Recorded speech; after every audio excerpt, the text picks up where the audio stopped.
Len málo kedy ma postavy v knihách tak naštvu, že mám chuť im nadávať a prípadne ich ešte prefackať. Saraj v knihe Netvor a ja od autorky Shalin Abeysekara sa to podarilo. Kniha Netvor a ja je fantasy kniha plná politického sprisahania a manipulácií, ale dostávame tu aj nejakú romantickú linku. Ja sa musím priznať, že som sama nečakala, že ma táto kniha tak vtiahne a ja som ju vlastne zhltla za 1, maximálne 2 dní. A nebolo to čítanie o tom, že ešte jedna kapitola. Nie. Toto bolo vyslovene čítanie o tom, ja sakra potrebujem vedieť, prečo tie postavy majú také motívy, ako majú, čo sa za ich chovaním skrýva a ako sa to celé skončí. Kniha sa odohráva vo vlastnom svete a nič je z neho vysvetlené na konci knihy. Avšak stále som pri čítaní mala pocit, že je niečo málo toho, čo si v knihe musím skôr domýšľať, než aby mi to bolo nejako vysvetlené či povedané. Príbeh a napätie v knihe bolo skvelé.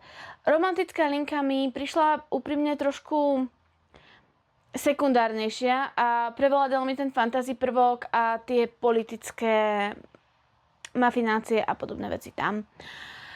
Na druhej strane, aj napriek tomu, že tá romantická linka bola taká skôr upozadená, tak príťažlivosť medzi Saraj a Kadrom bola citeľná a ja som ju milovala. Je trošku škoda, že vnímame iba pohľad Saraj a nie pohľad Kadra, ale aj napriek tomu som každú chvíľu pri každej takejto trošku intimnejšej alebo dôvernejšej scéne čakala so zatajeným dýchom, kedy sa ten vzťah konečne zlomí. A toto je jedna z tých kníh, pri ktorej som sa modlila, aby prišlo aj na spicy scénu. Prišlo? Jednu, síce nie veľmi explicitnú, ale dočkali sme sa. To, čo knihe neviem odpustiť, je jedna z jej konečných zápletiek alebo zvratu. Ja osobne by som nevolila tento typ zvratu, ak postavy majú také schopnosti, aké v tejto knihe majú.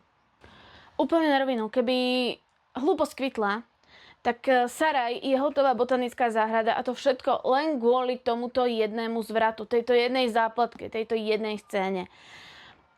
Inak by som ju mala za celkom inteligentné dievča, ale kvôli tomuto jednému je to naivka. Bez tej scény by táto kniha odo mňa dostala aj plný počet hviezdičiek, ale za túto jednu scénu jej som schopná tú hviezdičku jednu strhnúť. Avšak aj napriek tomu túto knihu môžem iba odporúčať. Pre viac podobných recenzií ma môžete sledovať na mojich sociálnych sieťach. Pre tých, ktorých by to zaujímalo, tak v tejto knihe sa happy endu dočkáte a my sa vidíme pri ďalšej knihe.